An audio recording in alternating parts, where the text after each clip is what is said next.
Well, we have to remember that conditions can change at any time, and it's not always up to us what happens to us. As what happened the other day, a couple of weeks ago, when there was an accident on one road that caused accidents and turmoil on other roads. People got stuck for a few hours. Luckily, it was only a few hours, but it could have been more.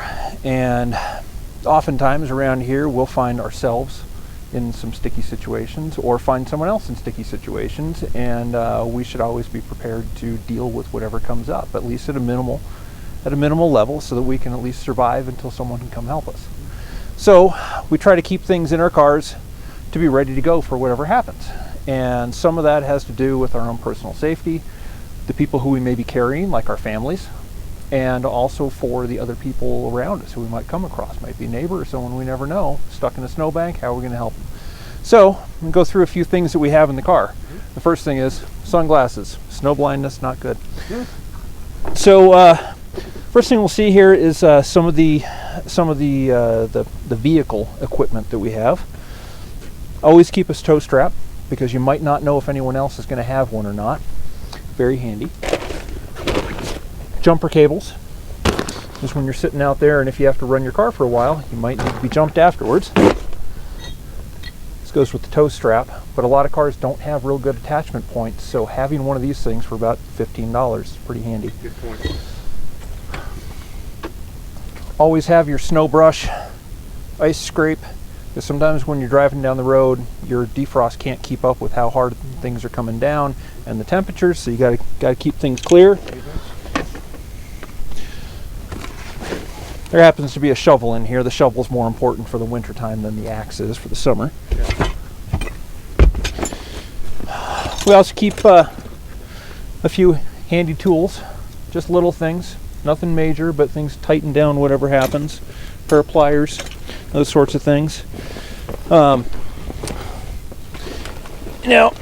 here's one thing that some people don't think about, but medications.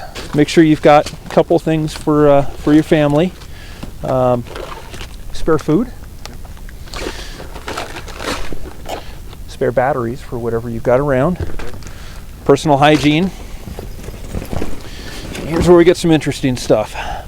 We have an emergency blanket. This thing is tiny, but it'll keep a couple of people warm for a few days. Really helpful. GPS for going in the backcountry, because we're always out there. I always keep a pair of radios in the car, because if one of us has to be separated from the others, we can always talk for quite a ways. Point. Cheap and easy. I happen to keep a air compressor in here for filling up tires, but I do a little more off-roading than some folks. Right. Again, personal hygiene. Yep. Gloves. Always got to have gloves in here, because when you're putting on chains or clearing stuff off in the ice, you got to have something to protect your hands. You cool off too fast. Flashlight. Headlights are really handy, so you can keep your hands free while you're doing things. I keep these things around. It's a little extreme for some folks. They're for walking on the ice and snow, so you don't slip around. Especially helpful when you're trying to help other people out when they've slipped off. More spare food. Duct tape and baling wire can fix anything. And of course, towels to clean up. Okay. You know, other things. Always a knife. Now here's an interesting tidbit. A lot of people have hitches on here. If you're going to tow someone, yank someone out, never use the ball. Because if that ball snaps off, which it can, it's not meant for pulling, you yank it on chains and things. If that thing yanks off, you've got a projectile that's going to go through about anything around you.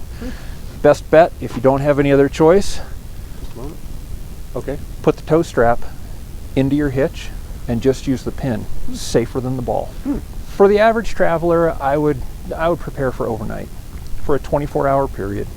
It doesn't take too much to be able to do that. A couple of snacks, a couple of bottles of water, and you're going to survive.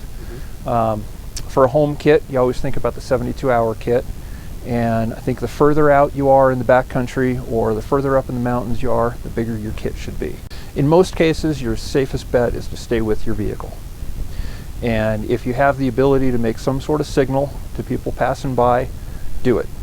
Whether that's a flag waving out, something attached on your antenna, or flipping your flashers on when you hear someone coming by, something to get attention so that people know you're there. staying in your vehicle is generally safer because you have the ability for shelter, number one.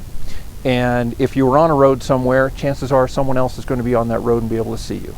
So stick close. Gotcha. The first order for driving in the winter, especially in the mountains, slow down. Conditions change all over the place. You can be dry one second, black ice the next, and snowpack the next. Slush can throw you off. It's very easy.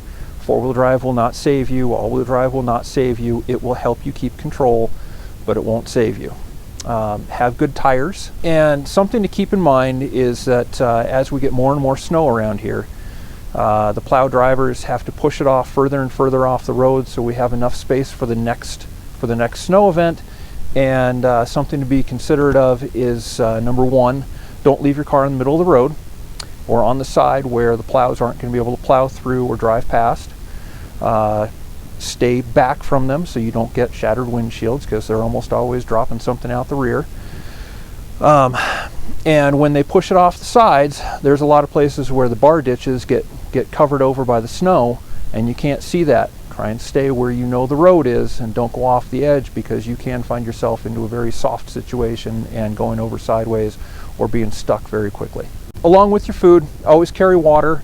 The general practice that has seemed to work, at least for myself, is to use small water bottles and keep them upright, because then they have enough space to be able to expand and freeze and not explode on you.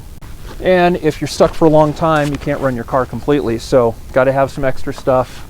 Winter gloves, jacket, hat is always helpful to keep stuff out of your face. There is always a spare jacket, the blanket, gloves, and a few other items that seem like normal things, but they go into the emergency pack so that they're always there, they never come out, and it's generally my last season's equipment. So you just recycle and keep it around.